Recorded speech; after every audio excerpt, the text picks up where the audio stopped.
രാവിലെ ഞാൻ എണീച്ചാൽ ഇവനെ എണീപ്പിക്കൽ ഒരു മെയിൻ പണിയാണ് കേട്ടോ. നല്ല തണുപ്പുണ്ട്. ഞാൻ മുറ്റൊക്കെ അടിച്ച് വരെ വന്നിട്ടും ഇവനെ എണീച്ചിട്ടില്ല. ഞാൻ കുറേ വിളിച്ചു നോക്കി. അപ്പോൾ അവന് ഉറങ്ങാമെന്ന് പറഞ്ഞ് രാത്രി ഉറങ്ങാൻ ഭയങ്കര പണിയാണ്. അതാണ് ഇങ്ങനെ ലേറ്റ് ആകുന്നത് കേട്ടോ. സമയം ഇപ്പോൾ ഒരു 8:30 ആയിട്ടേ ഉണ്ടാവുള്ളൂ.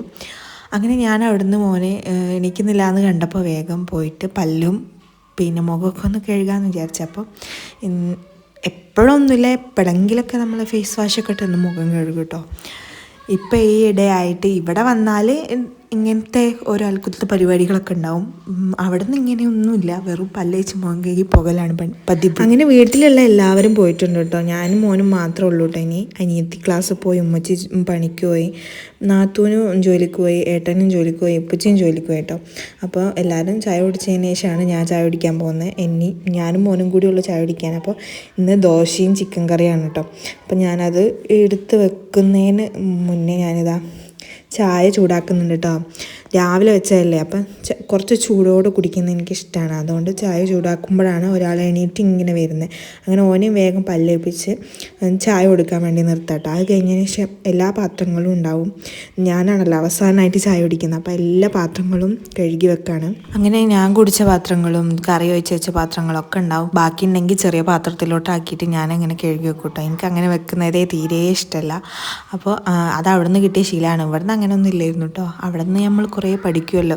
അങ്ങനെ അതൊക്കെ ഒന്ന് തേച്ച് വയ്ക്കിയതിന് ശേഷം കൗണ്ടർ ടോപ്പൊക്കെ ഒന്ന് തുടച്ച് ഉമ്മച്ചി ഇവിടെ ഒക്കെ അടിച്ചു വരെ തുടച്ചിട്ടാട്ടോ പോയത്.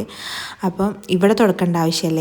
ഇനി അകത്ത് കുറച്ച് പരിപാടികളുണ്ട്. അങ്ങനെ കൗണ്ടർ ടോപ്പും ടേബിളൊക്കെ ഒന്ന് തുടച്ചിട്ട് നേരെ ഞാൻ എന്താക്കി, ഇന്നലെ എൻ്റെ ഇക്ക വന്നിരുന്നു കേട്ടോ ഞങ്ങളെ കാണാൻ വേണ്ടിയിട്ട്. അപ്പോൾ കാണാൻ വന്നപ്പോൾ കുറച്ച് ബേക്കറി ഐറ്റംസ് കൊണ്ടുവന്നിരുന്നു. അപ്പോൾ എന്തൊക്കെയാണെന്നുള്ളതൊന്ന് പൊളിച്ച് നോക്കാം. ഇന്നലെ ഒന്നും പൊളിച്ച് നോക്കാൻ പറ്റിയിട്ടില്ലായിരുന്നു. അങ്ങനെ ഞാൻ ഓരോന്നിങ്ങനെ പൊളിച്ച് നോക്കുമ്പോൾ എനിക്കിഷ്ടപ്പെട്ട കുറേ സാധനങ്ങളുണ്ടായിരുന്നു. അതിൽ ഞാൻ ഒരു കേക്ക് എടുത്ത് വെച്ചിട്ടോ. രാവിലെ ചായ കുടിച്ച് കഴിഞ്ഞാലും ഉച്ചയ്ക്ക് ചോറുന്ന് കഴിഞ്ഞാലും മധുരം കഴിക്കുന്ന ഒരു ശീലം ഇപ്പോൾ മാറിയിട്ടുണ്ട്. അങ്ങനെ രാവിലെ എണീച്ചപ്പോൾ മുഖം ആകെ ഡള്ളായിട്ടിരിക്കുക കേട്ടോ. ഈ ഒരു സമയത്ത് ഭയങ്കര ഡ്രൈ ആണ് കേട്ടോ സ്കിന്ന്. അപ്പോൾ ഞാൻ വാസ്ലൈൻ്റെ ഒരു മോയ്സ്ചറൈസിങ് ക്രീം തേച്ചെടുത്തു കേട്ടോ. അതിനുശേഷം എന്താ വിഷ്കെയറിൻ്റെ ചാത്തനായിട്ടുള്ളൊരു ലിപ് ബാമാണ്.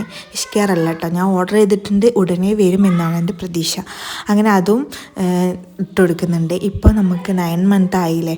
അപ്പോൾ ആദ്യത്തെ ഡെലിവറിക്ക് എനിക്ക് തീരെ വയറില്ലായിരുന്നു, പക്ഷേ ഇപ്പോൾ നല്ല വയറുണ്ട് കേട്ടോ. അതുകൊണ്ട് എല്ലാവരും പറയുന്നത് ബേബി ഗേളാണെന്ന് കേട്ടോ. ഇപ്പം 3ാമത്തെ സെമസ്റ്ററാണ്, അതുകൊണ്ടാണ് കേട്ടോ 3 എന്ന് കാണിച്ചത്.